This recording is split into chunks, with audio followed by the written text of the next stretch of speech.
because you might sell out. See, What's that? in January, you might sell out soon. Yeah. So how would contact you again? Yeah. What about when? November? Early December. It's still okay and it won't sell out? Yeah. Yeah. Well, no, it might be sold out, but I'll get you in. Oh, thank you so much. Yeah. Because with the topic of what you're saying, I mean, well, please mention Kavanaugh tonight, will you? I will mention Kavanaugh. I'm on pins and needles for weeks. Yeah. I mean, you predicted this a couple of years ago. Yeah. If he gets on, your prediction will be 50%. And you predicted 4? Oh, God. That's why next year we have to see You have to get the Senate. Next year. Yeah. Thank you very much. Take care.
Hey, Marty. David, how you doing? Did you want me to send that note out to everybody that you sent to the 5th folks? Oh, no, I see.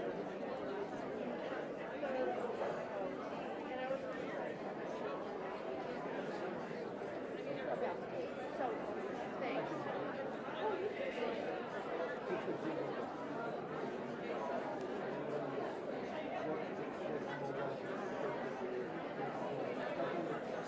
I think it's a good idea for you.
Good. Nice to see you.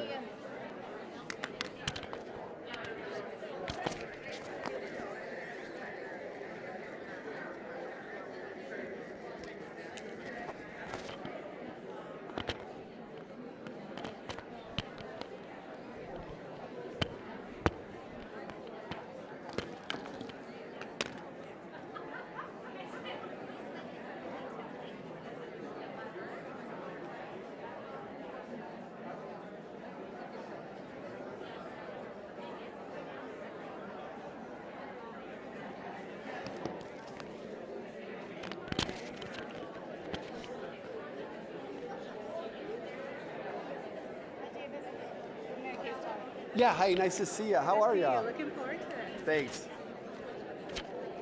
Hiya. Hi, Mary. Hi. Thanks for coming tonight. Of course. I was supposed to be out of town, and yesterday my meeting got canceled. It's like the best news ever. You know, when you get like a little windfall, and it's like, so I could go swim today, and I could come here tonight. So, I came with Eric. You know Eric? Oh, Eric, yeah.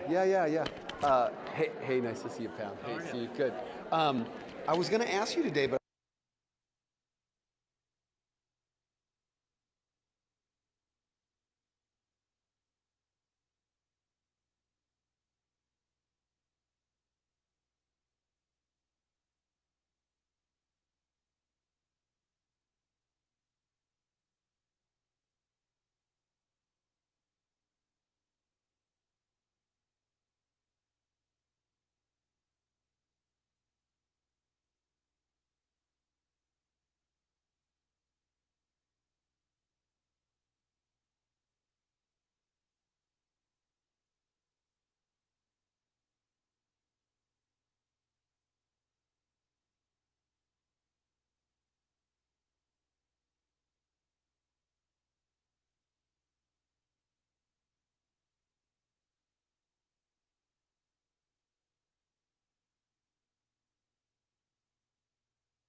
Okay.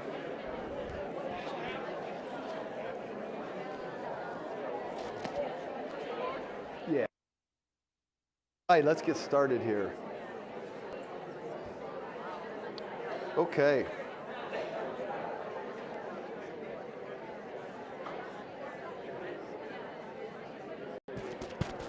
Okay, let's get started. Working on it.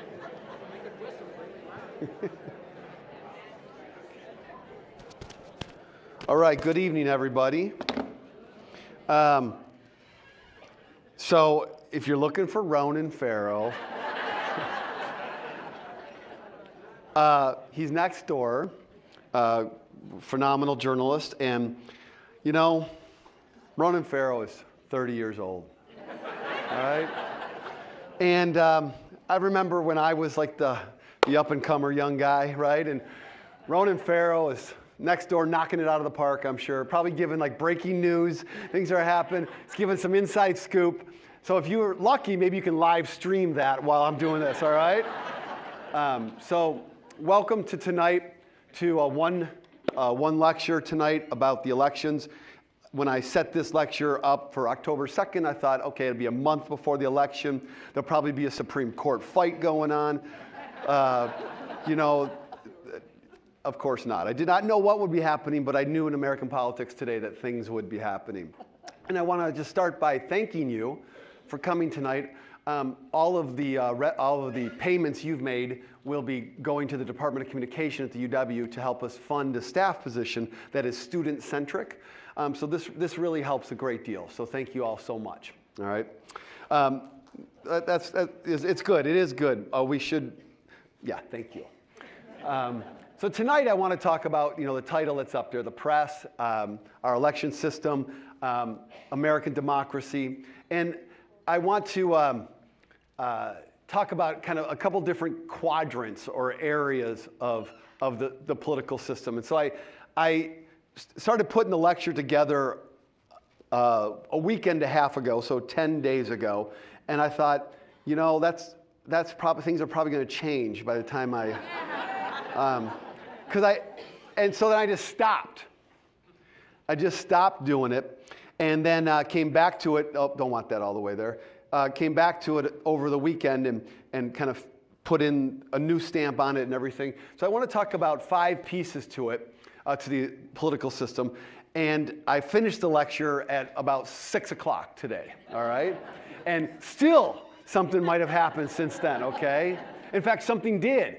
So I've added a last piece tonight that is it's nothing like you, it's just another horrible thing, but I want to end it with this, okay? So my hope tonight, in all seriousness, is that of these 5 areas that I'm going to talk about, one of them or more will capture your interest, and you'll say, I remember that piece, and you'll take it away with you, because there's a lot of nuggets in here, things that I learned as I was doing this, all right? So the moment we're in. This is a moment in American life, in democratic life, for all of us, and I want to say, and I of course don't know this with certainty, but I feel it very strongly, that whatever you do and however you engage over the next 5 weeks, you will remember for the rest of your life. So whatever you do now is a moment that you will never forget, and you will be asked about by anybody who loves you for some time. So this is a book called How Democracies Die by Stephen Levitsky, which came out last year. I recommend it. Very powerful, sobering, catalyzing book. And I just want to quote there's many passages I could quote. I just want to pull one piece in to start us off. Comparing our current predicament to democratic crises in other parts of the world and at other moments of history, it becomes clear that America is not so different from other nations.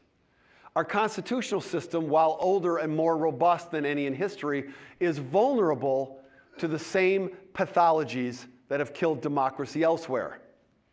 Ultimately, then, American democracy depends on us, the citizens of the United States. No single political leader can end a democracy. No single leader can rescue one either. Democracy is a shared enterprise. Its fate depends on all of us. I'm leaving.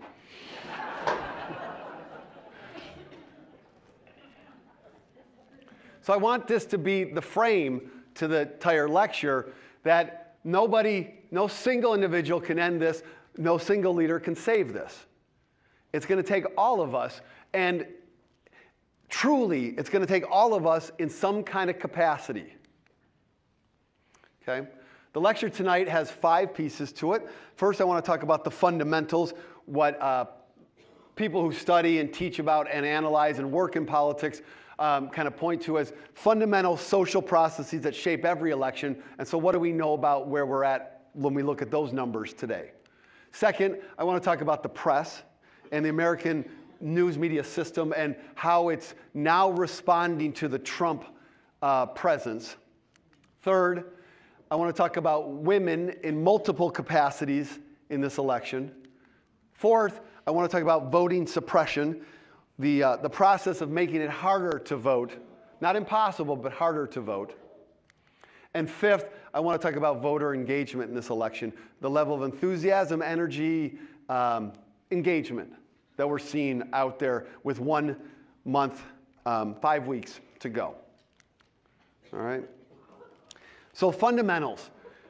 When you read the Nate Silvers or others of the world, they'll talk about the fundamentals of a campaign, and these are outside of the power of any single candidate or campaign. It's got to do with the state of the economy. It's got to do with kind of the sense of people's sense of whether the country's going in the right direction. It's got to do with whether it's a midterm election or a presidential election. It's got to do with a lot of different things. These are ultimately outside of the candidate's control, the campaign's control. They have to work within the box of those fundamentals. So let's just start here by looking at who's holding office in the United States right now. The pendulum tends to swing between at least the 2 major political parties, and so it's useful for us to kind of see where we're at on that pendulum. And we can compare today, October 2nd, 2018, to October 2nd, 2010, when we approached the 2010 midterm elections in the first couple years of President Barack Obama's first term. So we're 1 month out from that election or 1 month out from this election. Let's look at a couple characteristics. Let's look at how many governorships are held by each political party. Let's look at who controls state legislatures. Let's look at who has the majority of state U.S. representatives. And then let's look at who holds how many U.S. Senate seats. Comparing 2010, 1 month before that election, and 2018, 1 month before this election. So in 2010, these are people that were elected when Barack Obama was elected in 2008. So these are people who are holding office based upon that election primarily. There were a couple elections in 2009, but most of them were in 2008. In 2010, there were 28 Democratic governors and 22 Republican governors in this country. So 50 states, we all know that, right? And so we had 28 and 22. This year, as we enter this midterm elections, the numbers are these. 16 Democratic governors, 33 Republicans, and 1 independent in Alaska.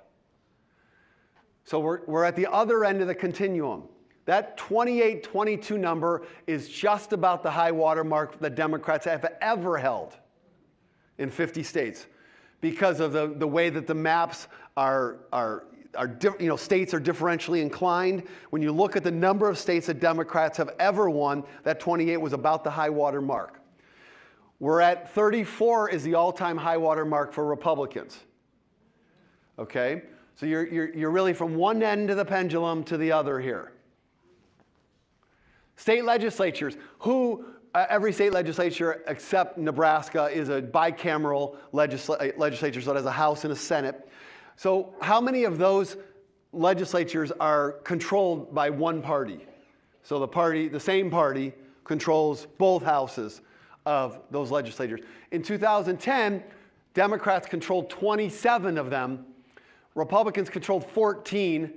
That's 41, and the other 9 were split, or in Nebraska, there's just the one House.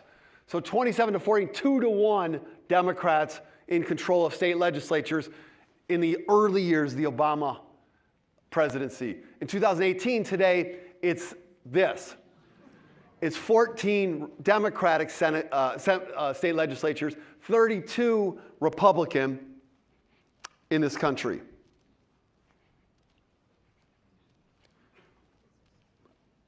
I don't want you to miss this fact that if it's 14 plus 32, that means only 4 are split.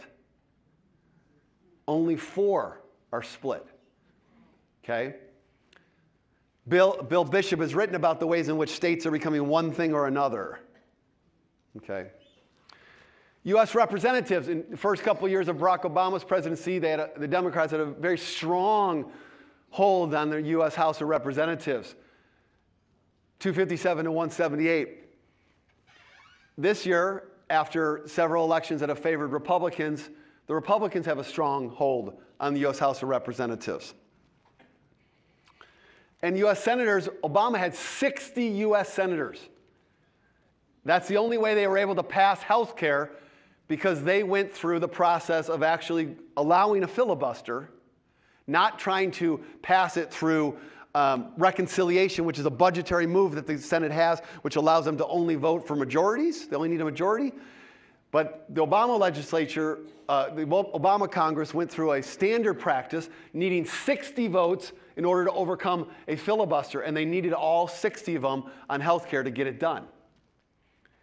U.S. senators today are 51-49 Republicans. We know that. It's very close.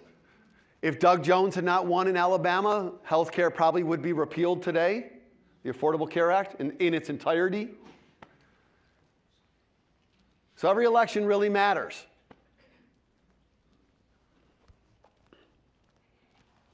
And I just want to pause for a second before moving forward and say that if Hillary Clinton were president today, let's say that she had narrowly won the presidency, on every single measure on here, yes, I know she actually won the popular vote, okay? But if she'd actually won the Electoral College, then the reality is that every single measure on here would become more Republican in this election. Every single one. Because the tendency to vote against whoever holds the White House in midterm elections. So let's think about those midterm elections. How many seats gained or lost by a presidential party just because people vote for or against a presidential party? And this is every election all the way through 2014. These are midterm election years. So they're not the presidential election years. They're every year where there was not a presidential election. And you're going to see the number of House seats and Senate seats that have been won by or lost by the president's party in every one of these elections.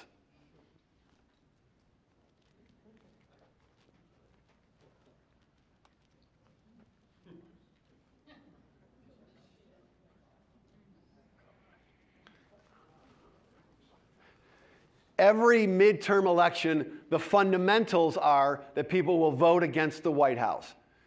That the presence and the symbolism of the person in the White House will energize those who are in opposition to that individual. So this is a very strong and consistent trend that lots of House seats are lost in those midterm elections against presidents usually, and a number of Senate seats, not as many, there isn't as many to lose, of course, are lost by the president's party. So just purely on the kind of patterns that we see, one would expect that the Republicans will lose seats, perhaps significantly, in the House of Representatives, and may lose seats in the Senate. All right, we'll have to see on that. All right. Now you can layer over this the president's approval rating too. So is there a relationship between how positive the president's approval rating is and how many seats they lose? Well, to some degree, yes. Trump's approval rating today is about 41% approval. You look at kind of aggregations of polls where you look at all the different polls and put them in and see where they're at. So President Trump today is at about 41% approval. If we look at other midterm elections where the presidents were under 50%, so they were under 50% approval ratings. There's several of them in here, and we can look at them and see what happened in those elections. So the first time was Harry Truman in 1950, and the president loses a number of seats.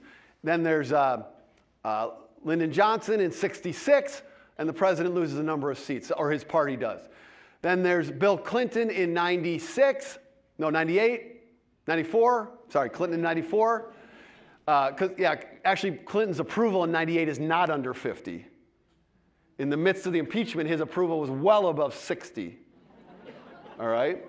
So, but in 94, it was well under, way down there. And then you've got Bush, his second term, Obama.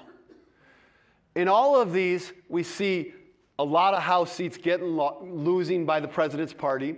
We see an enormous amount lost by Obama, so that he doesn't really have many he could possibly lose in his second term. He loses so many here and then loses more there.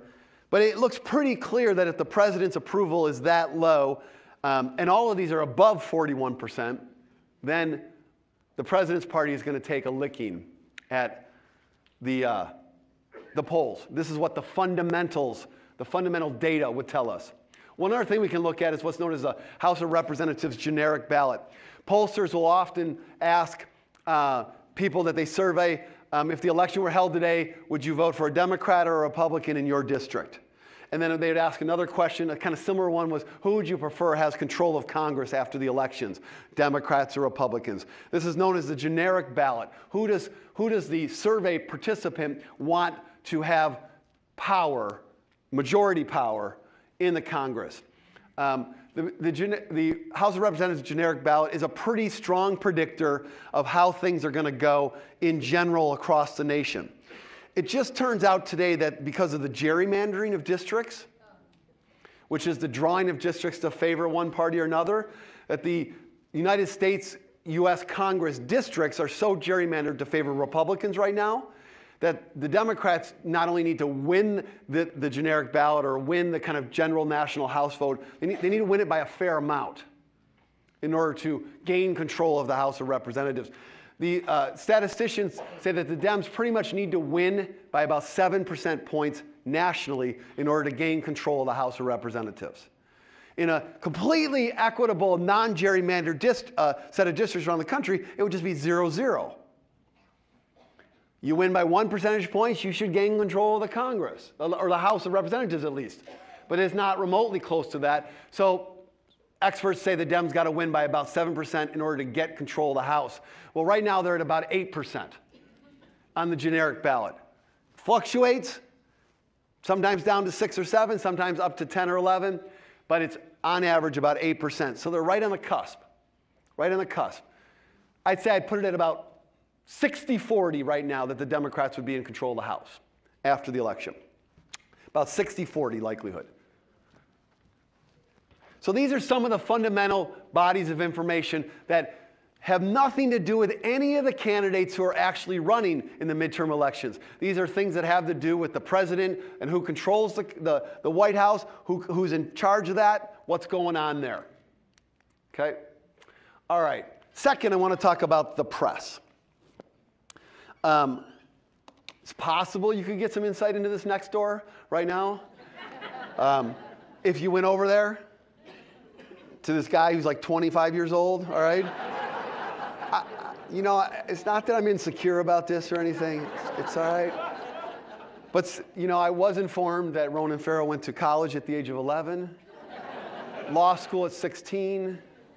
But, does he wear shorts? I just want to know, okay? Okay. He probably does, damn it. Okay. The press. So I thought a lot about what I wanted to say about the press. Okay. What did I want to say about them? And here's what I came down. I decided to go back to a book that I wrote in 2004. And the book is about the religious rhetoric of George Bush and the Bush administration generally, but also about the press's response to that. And the long subtitle is Political Fundamentalism in the White House, the War on Terror, and the Echoing Press. And that portion, the echoing press, was something that I tried out as an idea in that book. And the argument went something like this, that in a time of crisis, national crisis, and this book focuses on the 20 months between September 11th and the invasion of Iraq. So this is clearly a time of fear and national crisis.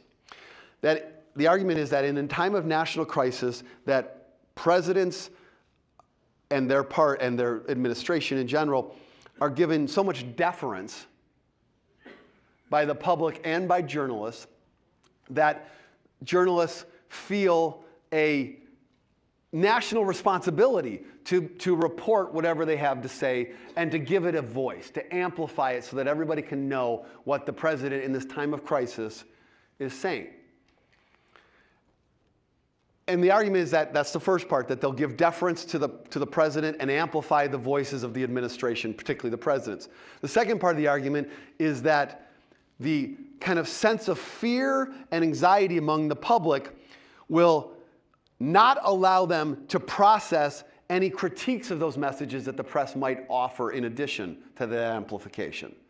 That what the public would largely hear is the first part, the amplification, and they would not be able to process any critiques that might accompany that. Because the press would often say, we're just reporting this in order to talk about it. And I would say, and my argument was, yeah, but in just reporting the messages of the White House, you are amplifying them and giving them an ability to cement their viewpoints. And the public can't hear the rest of it. They can't. They just don't. They're emotionally scared. They can't process it. So what they get is the message of the president, but not the message of the criticism. And this is an argument I offered in this book, and there was some significant data to suggest that, although I couldn't prove it on the public side of this, there was certainly significant evidence to suggest that the press, all the leading news organizations, were deferring to the president in this period of time and their administration. So this is the book. It's about a whole bunch of things, including the echoing press. This comes out in 2004. This book is meaningful to me because it's really the beginning of my entrance into public spaces. I hadn't done any of this kind of work before, and it was really quite an experience to go on Fox News live and to have them pull out the single most critical sentence I have in the book of the Bush administration and to open my interview with that sentence, okay? That was quite an experience to kind of be on that side of the camera on live national television. Well, I want to update this argument and to say that in a technologically overwhelming environment in which we are polarized in terms of the media that we view and watch and read, that the ability of a president to move at such speed in their messages allows those messages to get amplified and echoed in the press, and it doesn't matter if 3 weeks later they're criticized, because the president has moved on. And we're just treading water, trying to keep up. And so the echoing press that occurs for this president, and no one has mastered this more in the era of Twitter than Donald Trump, is to put forward a message that is amplified and echoed for days on end, and then any critique of them that points out the lies, the deception, or the misogyny, the nativism, any of these pieces, essentially gets drowned out either in the fact that he's moved on to another message, or the fact is that people are only reading and watching the press that they agree with. And so the press becomes nothing but an echo chamber for the perspective that one already subscribes to, and that echo chamber is busy echoing while he has moved on. He has moved on. All right? So we live in an echoing press era that is not about national crisis in the same way that 9/11 was. It's about a created set of kind of political crises by someone who is manipulating the system, as they've manipulated every environment they've ever been in, very effectively, okay? So this echoing press idea, the idea that the construction of the message and the ability to amplify those messages through the press is such a vital political move, I think is going on today and has existed for ever since Donald Trump came down the escalator, okay? Down the escalator at his hotel, in which the press has been fascinated with what he had to say and said, holy shit, let's report this. Oh my goodness. And then they get around to critiquing it a few days later, and he's moved on. And so that critique is falling on deaf ears, or it's falling on very like-minded ears, which already thought this, right? So Trump is he's leaving collateral damage in his wake, and he's been doing this forever. This is why he doesn't suffer the consequences of his treatment of women, but other people potentially do, because he moves on, and the press just can't deal with that. They can't stop him. Now, this has been the case, I believe, from the beginning of him coming down that escalator, but I believe that it started to change in November of 2017 when the Washington Post made a decision to report about Roy Moore and his treatment of women and abuse of women, young females. And they stood by their story despite all the criticisms of Trump and other supporters of Moore. And they stood by that story, and it broke through enough, despite all of that, for a Democrat to win in Alabama, which is a stunning thing. And out of that, the Washington Post won a Pulitzer. Okay? Over the last year, essentially, that was in November of 2017, the last 11 months, the press has become increasingly unwilling to just take what the Trump administration says and to amplify it, to instead stop the messages in the middle to disrupt them, or to not give voice to them, or to do their own investigative journalism, as evidenced by the unbelievable story today about the Trump's administrations and Trump money and his family in the New York Times. This is a massive, monumental investigative piece that you just couldn't even imagine being written 2 years ago. And Chuck Todd of NBC News put it this way on September 3rd. He's the host of Meet the Press. He said, the U.S. press finds itself on the ropes because it allowed a nearly 50-year campaign of attacks inspired by the chair of Fox News to go unanswered. He's talking here about Roger Ailes, who came to power politically in the 1960s and 70s, and then eventually goes on to be the chief executive officer of Fox when Fox is founded in 1996. American democracy requires a functioning press that informs voters and creates a shared set of facts. If journalists are going to defend the integrity of their work and the role it plays in sustaining democracy, we're going to need to fight back. Now, these are not the kinds of words that you hear from a legacy news organization, Meet the Press host, usually. I'm not advocating for a more activist press in the political sense, but for a more aggressive one. That means having a lower tolerance for talking points and a greater willingness to speak plain truths. It means not allowing ourselves to be spun and not giving guests or sources a platform to spin our readers and viewers, even if that angers them. Access isn't journalism's holy grail. Facts are. Okay?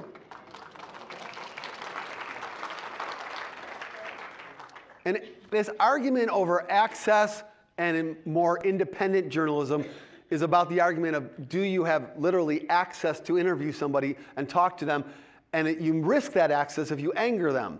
So journalists have this balance they have to figure out, like, if I cut them off or don't bring them on the air or heavily criticize them, maybe I'll lose access to them.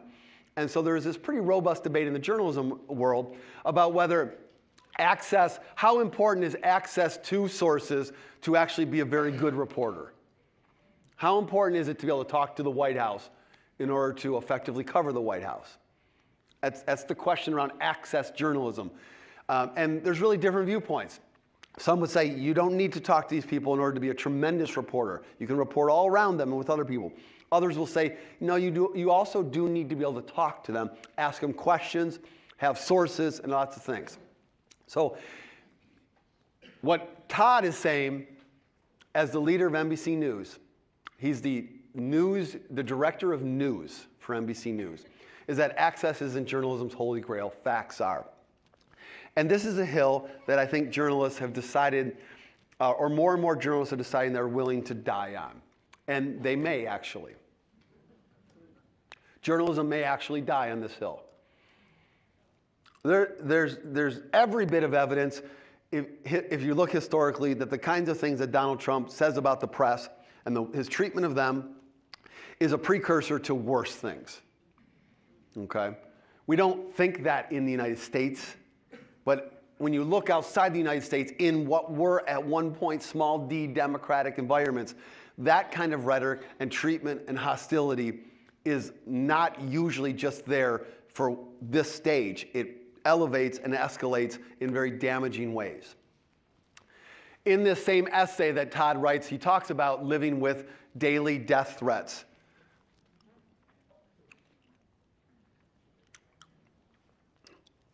So the second dynamic of this election is that the press, I think, is gaining its voice. It's not going to back down. It's certainly not perfect, but there is a determination that it's going to cover everything. And I don't think that we would be where we're at with Brett Kavanaugh right now if the press hadn't adopted this approach. It was the Washington Post that got her to go public about the letter that she had written to Dianne Feinstein. It was the Post that got her to do that, okay? It was the guy next door who wrote the story about Deborah Ramirez. I don't know the exact facts of any of these, but they sure as hell lead me to want an investigation. It was also the guy next door who, of course, broke the Harvey Weinstein story, right? That's part of the bigger picture here about journalism. It's not Trump specific in terms of the individual at the heart of that story, but it is Trump collateral damage. His actions led to the press saying, okay, we need to do a better job on sexual assault and sexual abuse. So the press is finding its voice. I'm excited. I'm encouraged. I don't think that democracy is going to survive without it. Okay, third, women. There's a lot of things I could say here, and women is actually too superficial of a term here, but every time I tried to add a little bit more description in this title here, it didn't quite capture the different pieces I wanted to bring together. So women are central to each of these pieces, but they come at kind of yours experiences in different ways. So I want to show a pretty complicated figure. Not so far, it's not too complicated, but it is kind of still, actually. This is a Washington Post, ABC News polling data, very respected polling. Across the bottom is 4 different quadrants that correspond to the titles at the top. So we're going to look first at white men without college degrees, and then white men with college degrees, and then white women without college degrees, and then white women with college degrees. So 4 different groups. It's gender combined with education levels. We're looking just at white women because all non-white women in this country very strongly, on average, have a negative perception of Donald Trump. Okay? White women are the reason that he's in the White House today, along with white men. Okay? So this is part of the reality.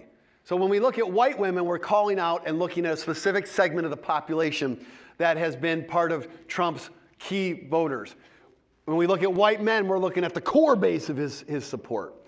So what we're looking at here is generic ballot. It's not Trump specific, but generic ballot is related. The House of Representatives generic ballot is related to the president, as I've already shown you, in that people tend to vote against the president in midterm elections. And all of these election years on the bottom are different years in which the Washington Post was measuring people's perceptions on the generic ballot. Not all of these are midterm election years, but many of them are. So this will all become clear as we look at this. So this percent support on the left is the percent of support for Republicans or for Democrats. And we're going to look at each of the groups by one at a time. So white men with no degrees at all, This is the percent of support that they have for Republicans or Democrats across generic ballot measures across these election cycles. You can look way back in the early years of George Bush's presidency, and Republicans had an advantage among white men without a college degree, but not an off-the-charts advantage. And then something happened in 2008. Not sure, but something did, okay? Something happened in 2008, and it's never come back the same.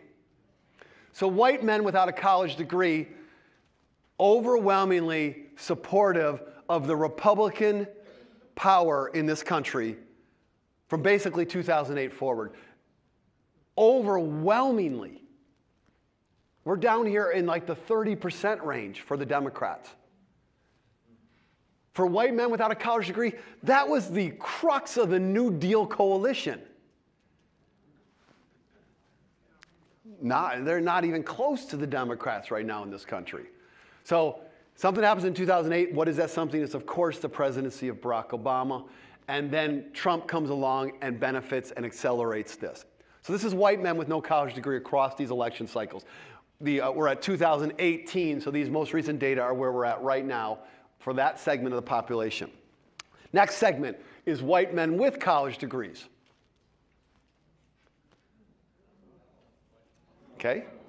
So something happens between 2008 and 2016. I'm not sure what it is. Okay? But this is my demographic right here. I'm a white guy with a college degree.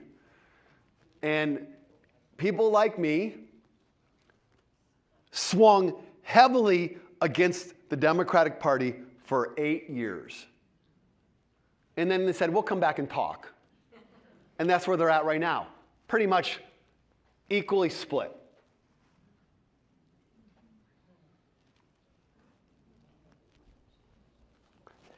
Okay, white women without a degree, without a college degree.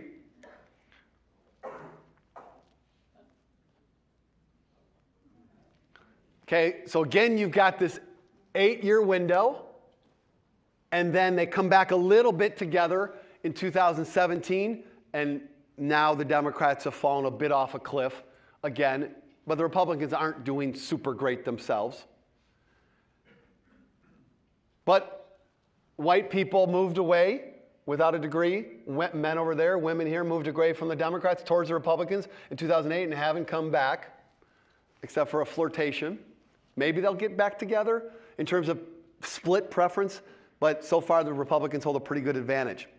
Okay, so the trends here are pretty clear. 2008 is a turning point. White men, white with a degree or without a degree, move away, but they come back in split preferences after Obama's presidency. They do not come back for white men. They're still heavily Republican. And for white women, not very clear, but they seem still tilting pretty hard to Republicans. So let's look at white women with college degrees, of which my guess is going to be there's a lot in this room tonight. Okay?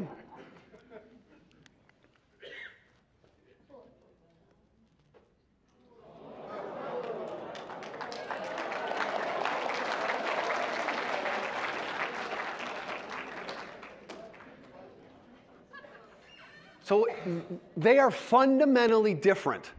They don't break away from the Democrats and towards the Republicans. White women with a college degree don't break away from Obama. They're split in those years. And then there's absolutely this shift post-Trump's election, because they're slightly Democrat in 2018 on the generic ballot, but they overwhelmingly have broken towards Democrats. And this is where the battle for the House of Representatives and the U.S. Senate and every state legislature and every governorship in this country is being fought right now, is white women, okay? White women with college degrees. So if any of you know anybody who's a white woman with a college degree, this is a moment to have a conversation with them about the future of our country and the kind of respect for females that our leadership is displaying. So this is one thing I want to tell you about women.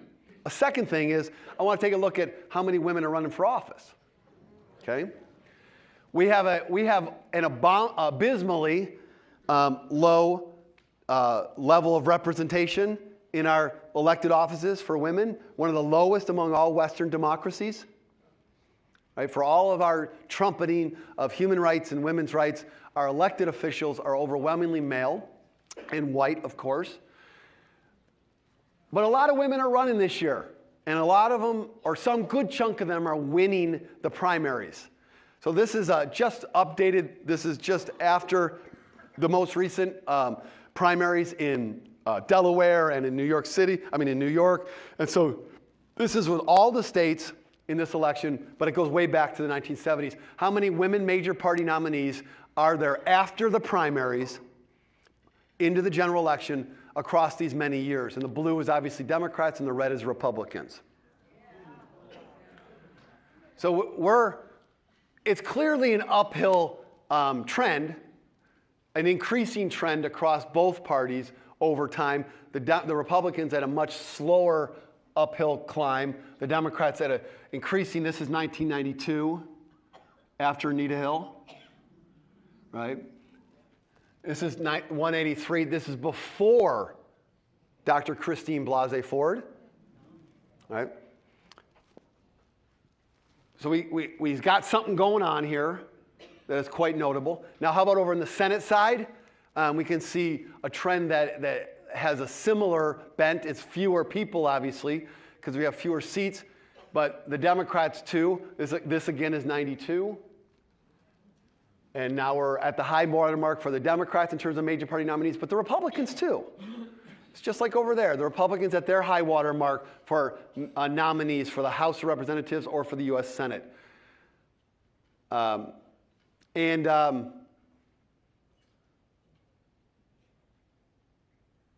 It's a dynamic that is playing out in a number of places. The three competitive congressional districts, or the three most competitive congressional districts in this state, the Democrats have nominated women in all of these, right? Around the country, women nominees are in place, in a very large number across these Senate and House seats combined. So we really have a dynamic in which women have a potential to gain a greater power in the American political environment.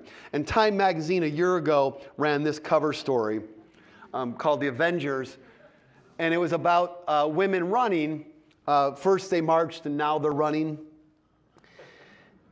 And these are all first-time candidates, female candidates running for office. I don't know how many out of all of these on the cover have made it through the primaries, but I'm sure a good number have. And many of them tell stories about deciding to run because they just wanted to make a difference, or they have had enough, and no one was coming to their door and knocking on them. In fact, many of them tell a fairly common narrative, which is that they were told, "You will not win. You will not win. Do not run. Do not run." And so they have to fight against these institutional biases that we have in our society. So another piece here then is these women candidates running.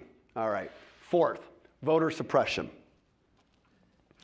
Voting suppression is the act of making it harder to vote. Not impossible, as we used to have in this country, but more difficult. All right? And I want to talk a little bit about how we got to where we're at right now, truncate this whole history down to a slide, essentially, and then talk about where we're at.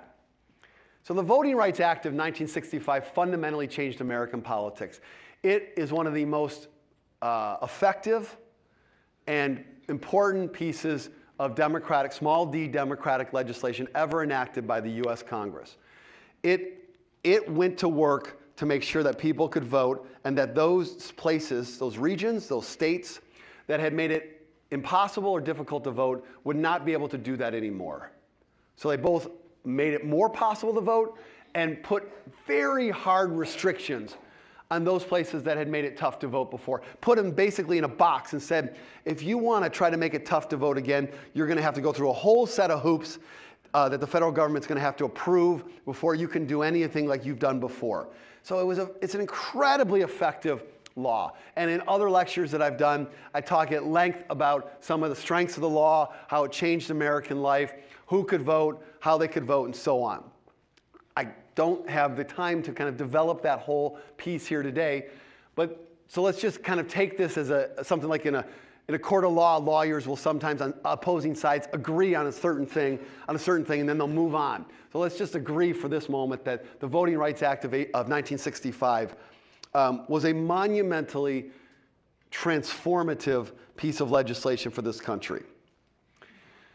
And the way the Voting Rights Act was crafted is that it had to be renewed. And it was initially crafted to last 5 years and then needed to be renewed. And then it was renewed, and then it was to last 5 years and it was renewed again. And then it lasted 7 years and it was renewed again. And then it lasted 25 years and it was renewed again in 2006, right on the cusp of kind of expiring in 2007. So it's had 4 renewals. In 2006, when they passed it, it also had a 25-year renewal to it. So it was supposed to sit there and do what it does, which is protect voting rights. When it was passed, in all of these instances, there were some tweaks and changes and updates that were made, but by and large, the Voting Rights Act was not significantly updated, and eventually this is going to become a problem. It's eventually going to become a real problem in the court of law, but the law itself stayed as powerful as it ever had. And the key thing, the kind of thing I want to just draw the most attention to here is that it had a policy in it that if you had previously to 65 ever had a literacy clause, a poll tax, or any other technique that you would use to prevent voting, that you could not do that, and you could never make a change in your voting practices again without federal pre-clearance.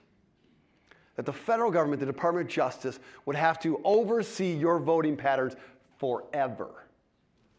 Okay? And this obviously started to piss off a lot of people in different places. But it ensured that folks who had a very bad record could not continue that. You know, if someone lies repeatedly about everything, then they have a record. They might change that record, but the record says something, and we got to pay attention to that record. The Voting Rights Act paid attention to this record of bad things. Now, in 1982, Ronald Reagan was president. In the Reagan administration, a very important thing happens.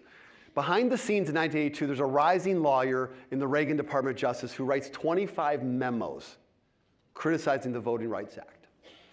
This is not an uncommon thing in a Department of Justice. They have people tasked with arguing different viewpoints so they can debate them. This is what lawyers do or sometimes do. And so to have somebody do this is not a thing that's unheard of. But this particular individual was so strongly adamant about the fact that the Voting Rights Act had major flaws to it that the person became known as really distinct, strongly an advocate against the Voting Rights Act. And the key argument of this individual is that the Voting Rights Act should be enforced only when discriminatory intention could be proved, that discriminatory effects would not be enough. That you are going to have to prove that states, voter registrars, anybody else was intending to discriminate. You couldn't just show that there was a discriminatory effect. Now, in law, intent is extremely difficult to prove, extremely difficult. So this argument would have gone a long ways towards gutting the Voting Rights Act if it had been adopted. And there was a pretty vigorous debate in 1982 about this, and it actually was written into a tweak of the law that intent had to be there, but eventually through congressional debate, that change got removed so that that intention clause was never adopted. But this particular lawyer strongly advocated for this particular viewpoint. This particular lawyer also made the argument that voting rights violations, and this was that lawyer's words, should not be made too easy to prove and would lead to a quota system in electoral politics. This person got such a reputation in the Reagan administration that he was kind of a lone wolf. was seen as truly at the end of the continuum on conservative positions, and particularly on issues of race. Okay? Now, behind the scenes in 2000, the same lawyer led the Bush team's arguments against recounts in Florida. So in 1982, this lawyer is making these arguments criticizing the Voting Rights Act. In 2000, this lawyer is brought into Florida to be the behind-the-scenes mastermind for arguing against the recounts in Florida. The person is brought in by a junior lawyer in 2000. Ted Cruz is the junior lawyer. Lawyer says, I got a guy. I know somebody. He's brilliant. We need him to make the case that we should not do these recounts. We need someone to make an argument. We should bring in the person that has been criticizing voting rights laws for decades. And they do. This person gets a personal thank you from Jeb Bush, the governor of Florida, after the outcome. And the person who becomes president says, I got your back when the moment comes. And so in 2003, President Bush appoints this lawyer to the U.S. Court of Appeals for the Washington, D.C. Circuit. And in 2005, President Bush appoints that lawyer to be Supreme Court Chief Justice, John Roberts. When Roberts is going through testimony, he is asked point blank about voting rights and Voting Rights Act because of these memos. By the way, these are the kinds of memos that the U.S. Congress did not get about Brett Kavanaugh. They only got up to 4% of his entire created documents of Kavanaugh's. These are the kind of things that they would have liked to have seen, but they didn't get access to them. But they did get some of this stuff with Roberts, and many of the senators asked Roberts about the Voting Rights Act, and he staunchly said that he saw it as settled law, that it was constitutional, and it was not something that would be turned over or changed. Okay? I encourage you to read the book, Give Us the Ballot, by Ari Berman, a great kind of narrative examination of the ways in which the Voting Rights Act has been undermined since it was passed in 1965. But in 2013, with Roberts in the Chief Justice position, the Supreme Court overturns a key section of the Voting Rights Act and removes this preclearance idea for these portions of the government that have a history of racial discrimination, and opens up a whole can of worms that allows states and regions of the country to pass all kinds of new voter restrictive laws. All right? So we are in the era now of voter suppression. And it just so happens that these laws explode after the 2008 election. Okay? And so the Brennan Center, which is named after former Supreme Court Justice William J. Brennan at NYU, tracks this stuff. And they have a wonderful visual graphic that shows the continental U.S. that identifies all the states that have made it harder to vote since 2011. And every state that's in red has passed laws that has made it harder to vote since 2011. It's 23 states. It is certainly the states that were formerly targeted the most under the Voting Rights Act across the South. But it's other states. There's New Hampshire. New Hampshire has passed a whole series of laws that make it harder for college students to vote in that state. In Missouri, they've made it harder for college students to vote ever since the University of Missouri protests. All right, so these are all these states that have made it harder to vote. Others have considered it but haven't passed the laws. So what have they done? Well, here's just a series of things. One, they've passed laws where people have to show certain kinds of ID, certain kinds of identification to prove that they're so-and-so. Like I would need to prove I'm David Domke by showing I have a driver's license or some other form. Well, study after study has shown that people of color and lower income individuals are 3 to 4 times less likely to have this documentation. Why? Because they don't have good relationships with the government. They maybe don't have the money to pay for these materials. A variety of things. So basically what proof of ID laws are, they function pretty much as a poll tax. You got to buy ID or have ID or certain kind of economic space to get certain kinds of ID, like a credit card bill or an electric bill, in order to be able to show and prove that you are the person you say you are. There's complicating voter registration, making it so difficult to vote or register that people just say, the hell with it. I'm not going to do it. I got to fill out a 4-page form? I have to show my birth certificate?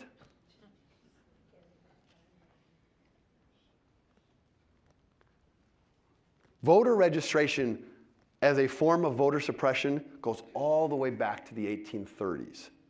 It was initially targeted to Southern European immigrants, forcing them to prove that they were American citizens with some kind of documentation in order to vote.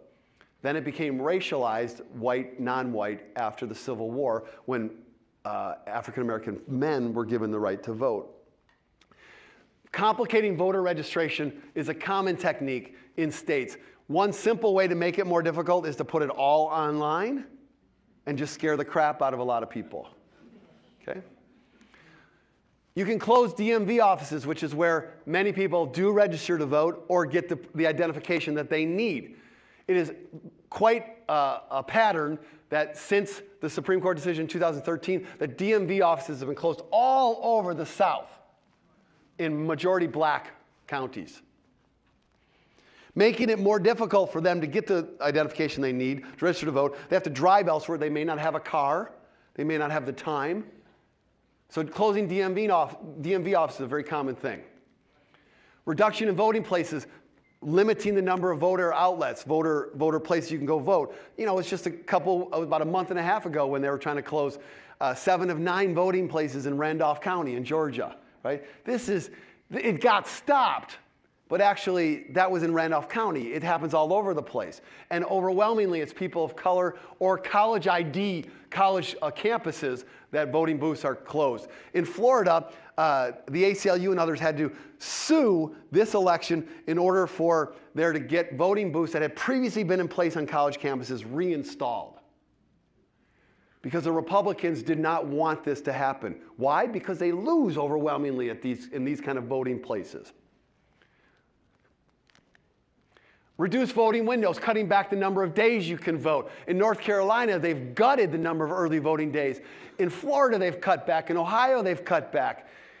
They've particularly targeted Sundays, which are days that African Americans traditionally go from church services to the polls.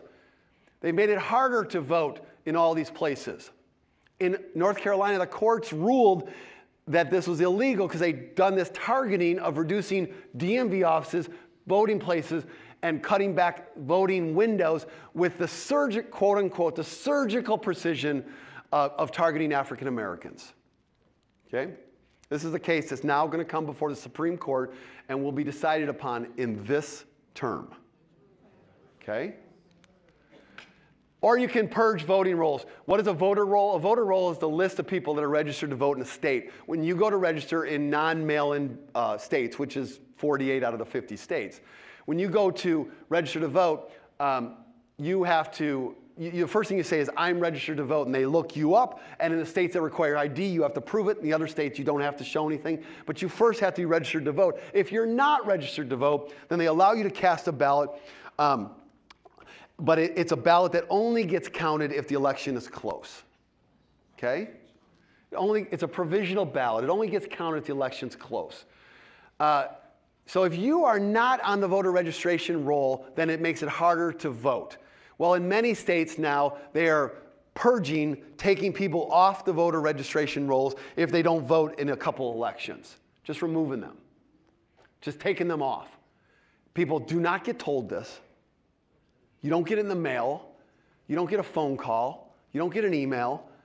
What happens is you show up to vote and your name is not there. They just did this in Ohio in a very significant way. All of these are some of the techniques that are in place today, all right? All of them are in place today. The Brennan Center wrote up a study about this. They did 2 different bodies of research, and they concluded this. Partisanship played a key role in the laws being passed in these states. Of 23 states with new restrictions, 18 were passed by entirely Republican-controlled legislatures. According to a study by the University of Massachusetts at Boston, restrictions have been more likely to pass as the proportion of Republicans in the legislature increased or when a Republican governor was elected. This is just facts. Race was also a significant factor. Of the 11 states with the highest African American turnout in 2008, 7 have new restrictions since 2010. Of the 12 states with the largest Hispanic growth, 2000-2010, 9 passed laws making it harder to vote. The University of Massachusetts Boston study shows that states with higher minority turnout were more likely to pass restrictive voting laws. And a University of California study suggests that legislative support for voter ID laws was motivated by racial bias. It is harder to vote today in America than at any point since 1965, which just means that you have to work harder to get people to be able to vote. Last bit, voter engagement.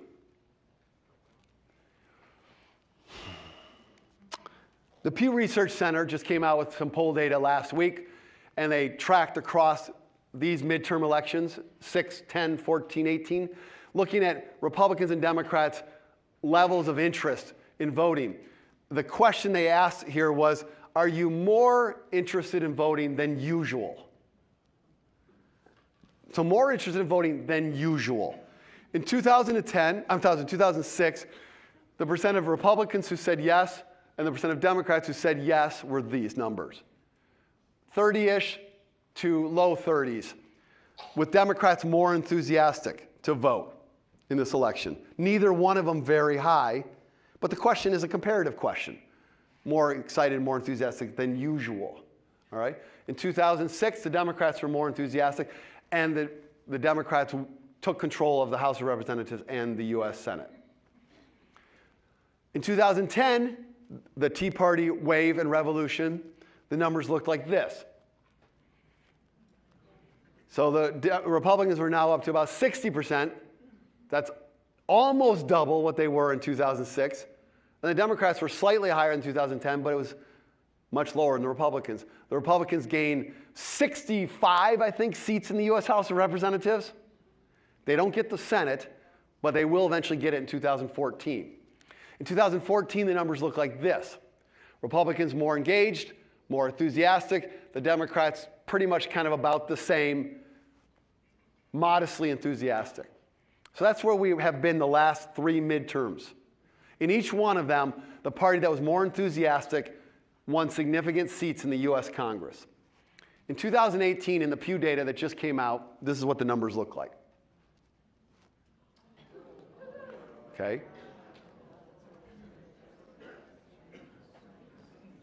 Both of them are at highs. Both Republicans, self-identified Republicans and self-identified Democrats are at high water marks. The Democrats are way higher than they've ever been. All right? So you have a level of engagement and enthusiasm among people who are self-identifying as Democratic, which is the highest it's ever been. Republicans are slightly higher than in 2010, but in 2010, that was a political revolution, people. So those numbers in 2018 look pretty darn similar to 2010. So Republicans do not make the error that is fatal to Democrats, which is decide that midterm elections aren't that important. If the Democrats were as serious in 2014 as they are in 2018, then Merrick Garland would be on the Supreme Court. Regardless of the fact that Trump won in 2016, the fact is that in 2014, the Democrats lost the Senate. They actually gained a seat or 2 in the Senate in 2016. So if they'd have held that Senate in 2014, they would have confirmed Merrick Garland at the end of Obama's term.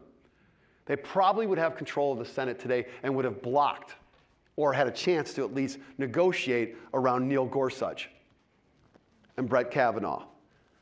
Every election matters, not just presidential ones. Here's another indicator of voter engagement. There is a thing called National Voter Registration Day. It was last Tuesday, a week ago, September 25th, which also happens to be my wife's birthday. I'm just saying, all right? It was her 50th birthday this year. Yeah. We're going out to the peninsula for a couple days next month. I'm just letting you know that I'm sometimes a good husband, all right? National Voter Registration Day. In 2014, which was the last midterm in which there was a voter registration day, this many voters registered on that day. 154,500 in the last midterm election year, 2014. In 2018, last Tuesday, on that day alone, the number of people registered were 800,000, okay? One of the key organizations behind this, the leader of Nonprofit Vote, was quoted in Time magazine that came out just yesterday saying, some of us were saying, hey, maybe we'll hit 400 to 500,000, said Brian Miller, who coordinates National Voter Registration Day in his role as Executive Director of Nonprofit Vote. No one that I know of thought we would surpass 800,000 voter registrations. That surprised all of us. But I think it's a sign of the interest in the midterms and the interest in having this unified day of action. Okay? Almost done here. Here's another indicator of voter engagement. This is from a Talking Points memo essay about 3 months ago. Days after the November 2016 election, a coordinator at a recycling nonprofit wrote a Facebook post asking if her fellow Michigan residents were interested in coming together to take on gerrymandering. Katie Fahey's casual social media request ended up morphing into a statewide, all-volunteer movement to draft a ballot proposal to overhaul how the Great Lakes state's congressional and state legislative district lines are drawn. The push by that group, which came to be known as Voters Not Politicians, ended up gathering over 100,000 more signatures than the 316,000 needed to get the measure on Michigan's November 2018 ballot. Okay? This group, Voters Not Politicians, is a total grassroots organization. It's been opposed every step of the way by the Republican Party leadership in Michigan, went all the way to the state Supreme Court, and eventually the state Supreme Court ruled that they had not created too complicated of a voter initiative and it would be on the ballot. It's now been paired with a set of other initiatives, including automatic voter registration, which you get registered to vote anytime you interact with a state agency, same-day voter registration, to become what they're kind of calling the Bill of Voting Rights in Michigan. All of these are on the Michigan Ballot Initiative. And a group of people that I'm working with in an organization called Common Purpose are in Michigan today, working on this today, okay?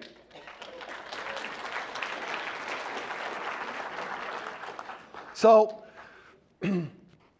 this is where we are. The chalkboard is clean. What we're going to do with that and what we're going to write on that is up to each of us. It's 5 months till an election that will define all of us and everyone who comes after us. 5 weeks. What did I say, months? Sure, 5 months would be terrible, okay? 5 weeks.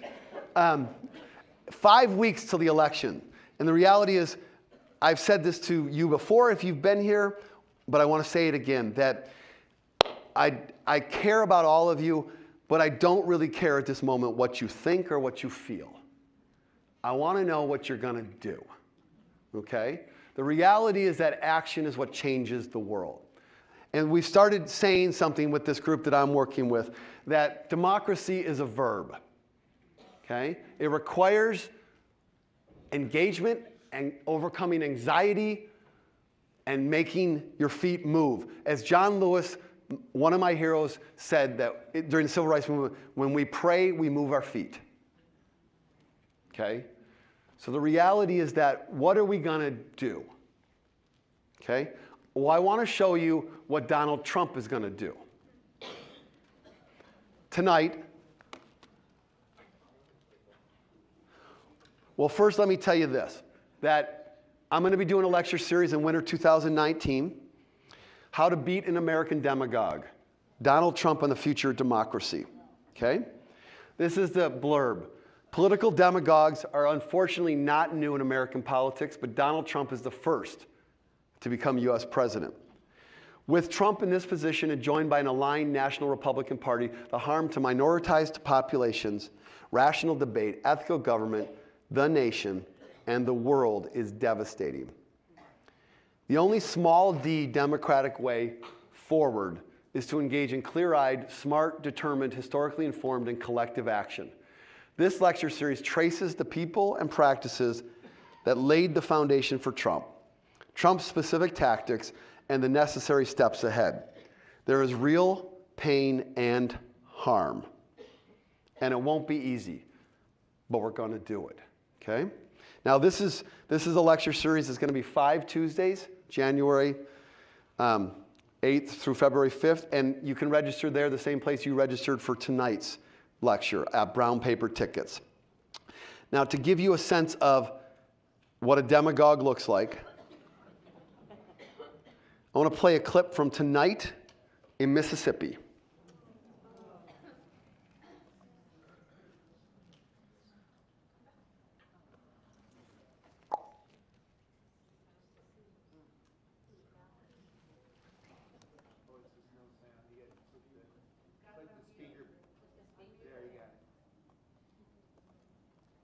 What's going on, people?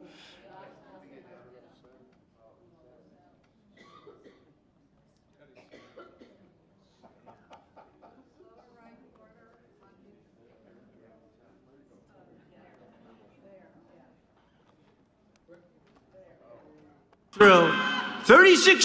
Or What he's going. would you have preferred I left it on mute?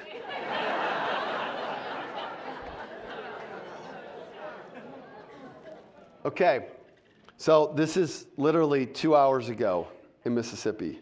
Going through 36. What he's going through. Talking about Kavanaugh. 36 years ago, this happened. I had one beer. Right? I had one beer. Well, do you think it was? Nope, it was one beer. Oh, good. How did you get home? I don't remember. How'd you get there? I don't remember. Where is the place? I don't remember. How many years ago was it? I don't know. I don't know.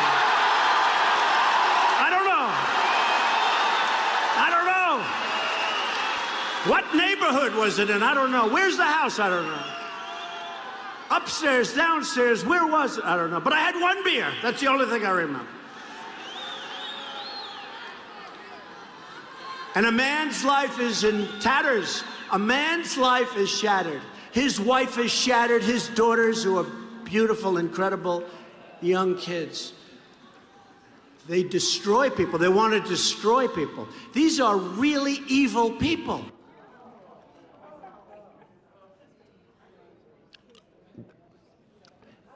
That's the language of a demagogue. I'll be talking about that in January. But right now, there's work to go do. So I want to see. I'll take 10 minutes of questions. Thanks for coming tonight. Go ahead.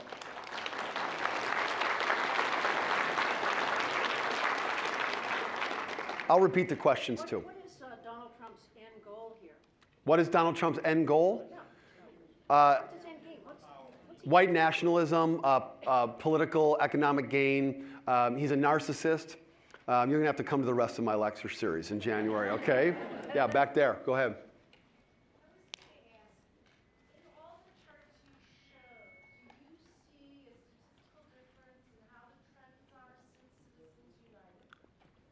In all the charts that I'm showing, do I see a trend since Citizens United? It's pretty much the same time frame. That's a 2010 court decision that allows unlimited dollars in the political arena if used certain ways.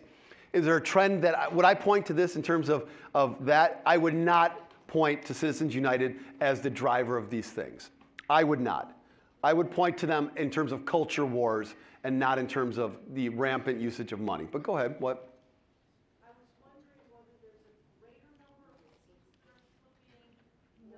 Hmm.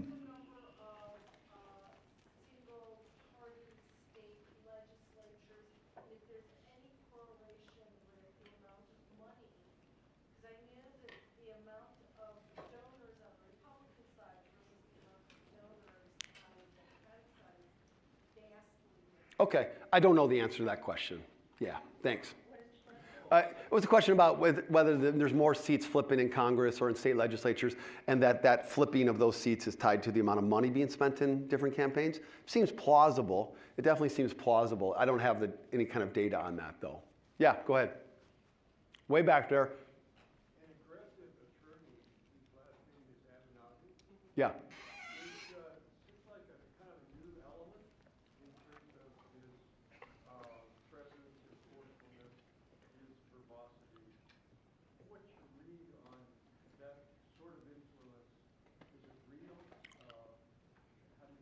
So the question is about Michael Avenatti, the attorney that is Stormy Daniels' attorney, has been attorney for many other people, and it's also brought these allegations by Julie Swetnick against Brett Kavanaugh. The question is, what is my take on kind of Avenatti, or this kind of persona of an aggressive, really negative stereotype of a lawyer? I think Avenatti is really, it's just Trump is what it is. It's Trump in the Democratic side, a hustler, a huckster, somebody who's trying to make a buck, who also sometimes stumbles onto something that gains attention and gains traction. I don't think that he's doing the progressive argument any good at this time. I don't think he gives the boogeyman for the right to point to, right? I think that I'll take my chances with Christine Blasey Ford and with Deborah Ramirez rather than Michael Avenatti. Yeah, way back there was another question. Go ahead. I would like to talk about your Chuck Todd quote earlier. Yeah. Specifically the section that says, it means not allowing ourselves to be spun and not giving guests or sources a platform to speak to viewers. I understand that in that context, but I think sometimes that's taken to discussions, and specifically with David Remnick, looking off Bannon off of the New Yorker guest list to have a discussion with the group on an open platform. I would like to hear your thoughts on that, because it's hard to imagine the 50s or 60s William Buckley getting the same kind of treatment from the other side. And I think that I saw a couple of your lectures earlier in spring where you specifically said the media was split and that people were listening just to the liberal side versus the conservative side. Okay. So I think the question is that what do I think about kind of the press's or the general public sentiment of bringing together diverse viewpoints to have discussions in which there might be some really not great things, some horrible things that get said or thought or articulated. And not allowing, yes, on the one hand, giving people a chance to kind of articulate them because we need to have discussions, but as Todd said, not allowing people to spin and just lie and a Kellyanne Conway kind of approach. What's my take on all of that? I think, I know I'm not going to respond specifically to what you're going, but I'll give my best shot to the ballpark of what I think you're asking. My take is that we need more discussion where people come together and literally do get chances to listen to each other and do actually listen to each other. I don't think there's any shortage of communication forums for this to occur. I do not think that organizations that are given the protection of the Federal Communication Commission and the kind of free speech and libel laws in this country should be the forums in which people who consistently have demonstrated the inability to tell the truth should be given repeated opportunities to come on there and to say that, okay? I don't think that we should do that for anybody of any political persuasion. And so I'm all for journalists bringing in diverse viewpoints if we're going to actually have a genuine conversation. If it becomes quite apparent that it's not going to happen, then I think that they need to do what a Jake Tapper does, do what Rachel Maddow does, do what sometimes on Fox News a Shepard Smith does. They say like, no, that isn't going to happen here. It isn't going to happen here. I'm going to call you out. I'm going to doubt you. I'm going to point out where you're wrong, and I'm going to suffer the consequences that come with that. Journalists owe it to us to do this. And if this isn't the job that journalists want, then there are a lot of other ones where you can make a lot more money, all right? So I'm a professor. I believe you're supposed to profess something. Not because you're going to all agree with me, but because it's my job to put an idea out there for us to have to deal with. I think journalists' job is to, as best as they know how, report the truth. And sometimes that means talking to people who are heinous individuals, but you still got to talk to them. So that's the closest I can come to what I think your question was. Sure. Right? Go ahead, Karen. Put on your long binoculars. Who or what group of people are going to coalesce to create a Democrat leader for the coming 2020 election? So what groups of people are going to come together to coalesce? What coalition, like what blocks, BLOC, what voting blocks are going to come together to elect the Democratic nominee in 2020? It's quite clear to me that the key voting block in the Democratic coalition is African American women, okay? And that's the way it should be. This has been the most loyal, dedicated, strongly working bloc within the Democratic coalition for decades. And so if you're going to win in the Democratic side, you have to appeal to that voting bloc, and you have to also bring them along in a broader coalition. I think that America is changing, and those bodies of voting blocs towards, on the Democratic side, a much more diverse body of people is the grand challenge for the Democratic Party. They certainly could not ask for a better unifier than Donald Trump at this time.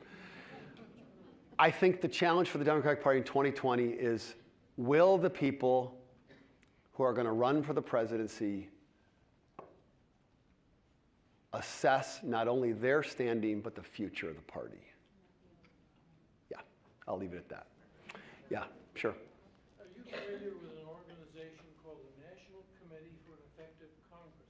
If so, could you tell us about it? The question is, am I familiar with an organization called the National Committee for an Effective Congress? And if so, could I talk about it?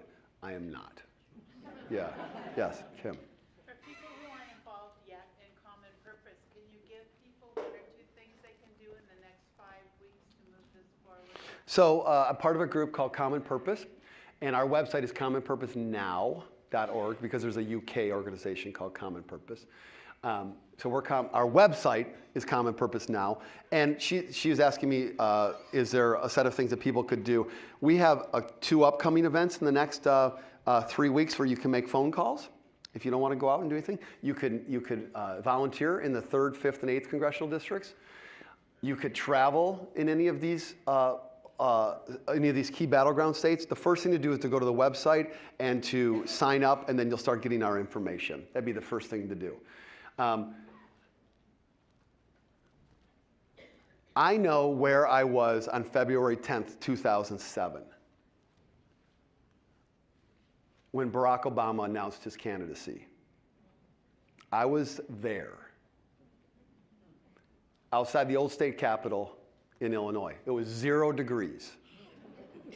I was there because he was going to be part of a book I was writing, but I was also there because I thought this could be a moment, and I wanted to see it.